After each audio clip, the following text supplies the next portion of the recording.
Jumpa lagi dengan saya Ana Handri Dewi dalam kuliah Histologi Pembuluh Darah. Seperti kita ketahui, sistema vaskular terdiri atas dua komponen, yaitu pembuluh darah dan juga darahnya. Kemudian pembuluh darah sendiri ada tiga macam, yaitu vena, arteri, dan kapiler. Tiga komponen dari penyusun dinding pembuluh darah yaitu tunika intima atau interna yang berisi satu lapis sel endotelium, lapisan subendotelium, dan membrana elastica interna. Kemudian tunika media. Tunika media ini didominasi oleh sel otot polos dan juga dibatasi oleh membrana elastica externa. Kemudian yang paling luar adalah tunika eksterna atau biasa disebut dengan tunika adventisia. Ini berupa jaringan ikat longgar, serabut kolagen, dan juga elastik. Kita akan pelajarin satu persatu. Yang pertama adalah tunika intima. Tunika intima ini adalah lapisan yang terdalam, yang isinya ada tiga lapis, yaitu endotelium, yang dibentuk oleh satu lapis sel epitel squamous, kemudian lapisan subendotelium, isinya adalah jaringan ikat, dan juga otot-otot polos dalam bentuk longitudinal. Dan setelah itu dibatasi oleh internal elastica lamina. Ini isinya adalah serat elastin. Ya, ini adalah tunika intima. Kemudian yang kedua adalah tunika media atau lapisan tengah. Isinya adalah sel otot polos yang tersusun melingkar. Tunika media ini paling tebal dan bisa melakukan dilatasi atau kontraksi pembuluh arteri menjadi vaskular otot polos, ya. Jadi ini apabila dia berkontraksi atau berelaksasi akan mempengaruhi kontraksi atau relaksasi dari pembuluh darah sehingga darah bisa mengalir dari satu tempat ke tempat yang lain. Kemudian tunika media ini dibatasi oleh lamina elastica eksternal yang tersusun secara sirkular. Fungsinya adalah mengaruhi tekanan darah seseorang. Kemudian yang paling luar adalah tunika adventisia. Ini merupakan bagian terluar dari arteri yang menempel pada jaringan sekitar, disusun oleh jaringan ikat kolagen dan elastik. Kemudian jaringan ikat ini tersusun secara longitudinal. Ini gambar arteri, vena, dan juga percabangan dari kapilari. Kapilari ini menghubungkan antara pembuluh arteri dan vena. Di sini tampak pada arteria juga terdapat tunika intima, media, dan adventisia. Demikian juga pada vena terdapat tunika intima, media, dan adventisia. Kita akan pelajari lebih detail. Ini ada gambar penampang arteri dan vena. Di sini yang lapisan paling dalam adalah tunika interna. Tunika interna tersusun oleh endotelium, subendotelialis, dan juga lamina interna elastica. Kemudian bagian yang tengah disebut dengan tunika media. Tunika media ini berisi otot-otot polos yang pada saat berkontraksi dia akan memeras isi dari pembuluh tersebut. Dibatasi oleh lamina elastica externa. Kemudian yang paling luar adalah tunika externa atau tunika adventisia. Kita lihat di sini pada vena tampak di sebelah dalam terdapat katup, dan katup ini fungsinya adalah mencegah supaya tidak terjadi aliran darah balik. Jadi kontraksi antara vena dan arteri itu lebih kuat arteri sehingga vena dibantu dengan adanya katup ini akan mencegah kembalinya darah ke arah yang semula. Jadi akan teruskan ke arah selanjutnya. Dan di sini kita bisa melihat otot-otot polos dari arteria dan vena tampak lebih tebal pada arteri, karena pada arteri kontraksinya diperlukan dalam kekuatan yang lebih dibandingkan pada vena. Kemudian yang bawah ini adalah pembuluh kapilari, isinya adalah endotelium yang bersandar pada membrana basalis. Arteri membawa darah keluar dari jantung. Isinya adalah serabut otot dan serabut elastik. Serabut elastik ini memungkinkan arteri untuk stretching dan bisa kembali lagi ke ukuran semula. Lapisan ototnya tebal, kontraksinya kuat, sehingga darah keluar bisa sampai tempat yang lebih jauh dari tempat dia dipompa. Selanjutnya kita akan mempelajari tentang jenis-jenis arteri. Arteri ternyata terdiri atas beberapa jenis, tergantung dari ukurannya dan juga pada tempatnya. Yang pertama adalah arteria elastica. Arteria elastica ini merupakan arteri yang terbesar atau pembuluh darah terbesar. Misalnya pada aorta, truncus pulmonalis, dan juga cabang-cabang utamanya. Dindingnya terdiri dari jaringan ikat elastik, sangat melebar pada saat sistol, kontraksi jantung, dan sewaktu diastol, relaksasi jantung. Dinding akan mengkerut dan mendorong darah menjadi ke arah maju. Kemudian arteria elastika ini memiliki daya tahan dan kelenturan yang kuat sewaktu darah mengalir. Arteri yang kedua adalah arteria muskular. Sesuai dengan namanya, maka arteria ini ditemukan di dekat otot tubuh atau di dekat organ tubuh. Contohnya, arteria radialis, arteria communis, arteria branchialis. Penyusun utamanya adalah otot polos. Kemudian arteria arteriol. Ini merupakan pembuluh nadi arteri yang terkecil yang berhubungan langsung dengan pembuluh kapiler. Jadi sebelum pembuluh kapiler dinamakan arteri arteriol. Diameternya kurang dari 400 mikrometer.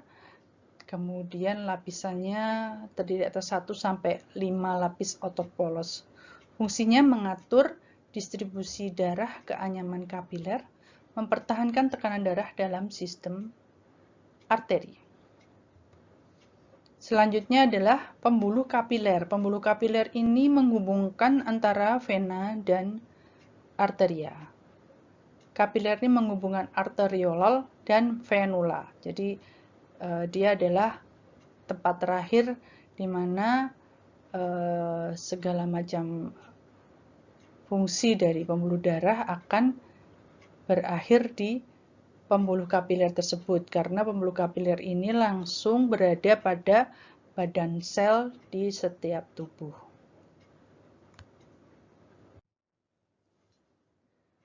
Menurut dinding penyusun dari arteri, maka arteri dibedakan menjadi 3.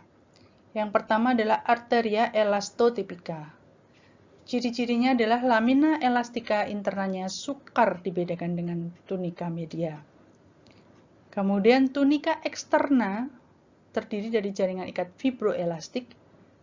Ini relatif tipis. Kemudian mengandung vasa vasorum, lymphatic vessel, dan juga serabut-serabut saraf. Biasanya pada arteria besar, membrana elastikanya bersifat fenestrata. Kemudian arteria myotipika. Myo itu identik dengan muskular, sehingga arteria myotipika ini disebut juga arteria muskular. Otot polos dari tunika medianya sangat mencolok, melingkar dengan tebal 40 lapis. Lamina elastica internanya tebal, tunika eksternalnya berupa lapisan tipis jaringan fibroelastik. Juga pembuluh limfa dan nervus fibers. Yang terakhir adalah arteria mixotypica. Jenis ini adalah gabungan antara keduanya, mempunyai ciri tunika medianya mengandung banyak berkas otot polos, sehingga membrana elastikanya terputus-putus. Vena. Vena ini membawa darah kembali ke jantung. Muskulusnya tipis, muskulus otot polosnya tipis dan mengandung serabut-serabut elastis. Vena ini mempunyai katup untuk mencegah backflow dari darah. Serabut otot yang tipis jika berkontraksi bisa mendorong darah untuk melewatinya. Pembuluh vena. Pembuluh vena ada beberapa macam, yaitu vena, venula, vena kecil, sedang, dan besar. Vena sebenarnya mempunyai otot polos tapi sedikit dibandingkan dengan arteri, karena kebutuhan akan kontraksinya lebih sedikit dibandingkan arteri. Tetapi ada tempat-tempat yang sama sekali vena tersebut tidak mempunyai otot polos. Jadi, di tempat tersebut tidak ditemukan adanya tunika media dari vena tersebut, yaitu pada tempat-tempat vena cerebral, meningella, durameter, retina, kemudian di dekat tulang, jaringan erektil penis, dan marginal placenta. Sedang, pada vena yang memiliki lapisan otot paling tebal, bisa ditemukan pada vena rahim ibu hamil, anggota gerak, vena umbilicalis, dan vena mesenterica. Kemudian venula. Venula ini dindingnya lebih tipis daripada vena. Ada dua macam, venula postcapillaris sebagai lanjutan vas capillare, venosum, dan venula collicans. Venula collicans ini akan mengumpulkan venula postcapillaris. Kemudian valvula. Valvula ini vena dengan diameter lebih besar daripada 2 mm dengan katup atau valvula. Ini ditemukan pada kaki dan tungkai, dan katup tersebut untuk mencegah darah mengalir kembali menjauhi jantung. Berdasarkan sifat khas pembentuk dinding vena, maka seperti juga arteri, vena ini dibedakan atas dua jenis, yaitu vena myotypica dan vena fibrotypica. Kapiler. Kapiler adalah pembuluh terkecil yang menghubungkan antara arteri dan vena. Dinding kapiler hanya memiliki ketebalan satu lapis saja, sel endotelial. Ya, di sini akan terjadi pertukaran gas dan suplai nutrisi. Kapiler mempunyai beberapa ciri. Jadi kapiler ini adalah suatu tabung endotel sederhana yang menghubungkan antara arteria dan vena. Pembuluh darah yang paling halus dengan dindingnya terdiri atas satu lapis sel endotelium yang bersandar pada membrana basalis saja. Kemudian regenerasinya sangat cepat dan keberadaannya sangat panjang serta saling beranyam-anyaman. Lokasinya bisa di mana-mana, misalnya pada paru, hati, ginjal, membrana mukosa, kelenjar, otot rangka, substansia grisea di otak. Dan juga terdapat pada tempat yang pembuluh darahnya sedikit, misalnya pada tendon, saraf, jaringan otot polos, dan membrana serosa. Kita mempelajari jenis-jenis kapiler. Jadi ada 3 jenis kapiler berdasarkan strukturnya atau bentuknya. Yang pertama adalah kapiler berdinding utuh, tidak berpori, atau non-fenestrata, atau juga disebut dengan kapiler kontinu. Kapiler ini ditemukan pada otot, paru, sistem saraf pusat, kulit, kelenjar eksokrin termasuk salivarius dan mandibularis. sitoplasma sel endotelnya akan menebal di sekitar inti dan akan menipis di tempat lain. Vesikula pinositotika tampak di dalam sitoplasma. Kemudian membrana selularis akan melekuk ke dalam seperti gelembung. Fungsi dari kapiler ini adalah dalam transport cairan. Kemudian jenis kapiler yang kedua adalah kapiler berdinding berlubang-lubang atau berpori atau disebut dengan kapiler fenestrata. Kita melihat bedanya gambar yang pertama dan kedua. Pada kapiler berpori ini tampak lubang-lubang atau fenestrasi yang berada pada dinding dari pembuluh tersebut. Sedang pada kapiler non-fenestrata tidak ditemukan lubang-lubang atau pori-pori tersebut. Kapiler berdinding berlubang-lubang ini fungsinya adalah untuk memfilter cairan atau sesuatu yang ada di dalam pembuluh tersebut sebelum dikeluarkan di jaringan sekitarnya. Pada endotel di sekitar inti sitoplasma ini tipis ditembusi oleh pori. Sel endotel kapiler dipisahkan oleh gap junction dan endoteliumnya tidak utuh, terputus-putus oleh lubang sebesar 800 sampai 1000 Armstrong. Kapiler berpori ini ditemukan pada mukosa usus, kelenjar endokrin, glomerulus renalis, pankreas, dan usus halus, di mana bagian-bagian organ tersebut mempunyai atau melakukan fungsi sebagai filter atau memeras sesuatu yang ada di dalam lumennya untuk diperas keluar, sehingga lubang-lubang ini dapat digunakan untuk tempat keluarnya cairan. Yang ketiga adalah kapiler sinusoideum atau sinusoid. Dindingnya mempunyai endotelium fenestratum dibatasi oleh sel penyaring atau sel pemakan kuman. Biasanya ditemukan pada sel Kupffer yang ada pada liver. Merupakan komponen sistem pertahanan tubuh dan membrana basalis tidak selalu ada atau membrana basalisnya non-kontinua. Jadi kita lihat membrana basalis yang dimiliki oleh kapiler sinusoideum ini tidak lengkap seperti pada fenestrata maupun non-fenestrata. Fungsinya adalah tempat pengambilan nutrisi, hormon, metabolik secara sitosit atau sistem porus. Jadi lubangnya sangat besar-besar dibandingkan dengan yang kapiler fenestrata. Merupakan komponen sistem pertahanan tubuh dan ditemukan pada hepar, insula pankreasita, kemudian korteks glandula adrenalis, sumsum tulang, dan limfa.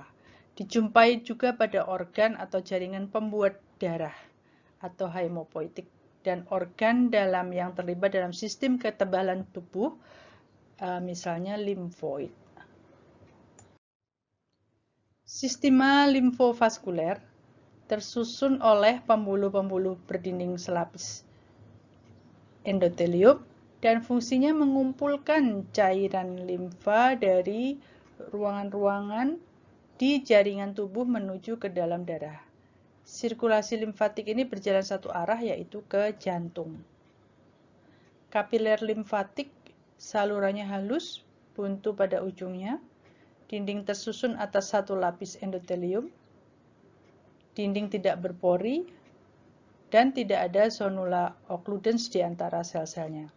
Lamina basalis hampir tidak ada, di luar kapiler menempel microfibril elastik, ujung lainnya melekat pada jaringan. Kemudian vasa limfatika atau pembuluh limfatik, lapisan dindingnya berupa dinding vena tapi lebih tipis dan mempunyai valvula lebih banyak daripada vena. Kemudian ductus limfatikusnya mirip dengan lapisan pada dinding vena. Tunika medianya tersusun oleh lapisan otot polos yang terangkai longitudinal dan sirkuler. Tunika adventitianya relatif tidak berkembang, banyak vasa vasorum dan akhiran saraf. Demikian, selamat belajar.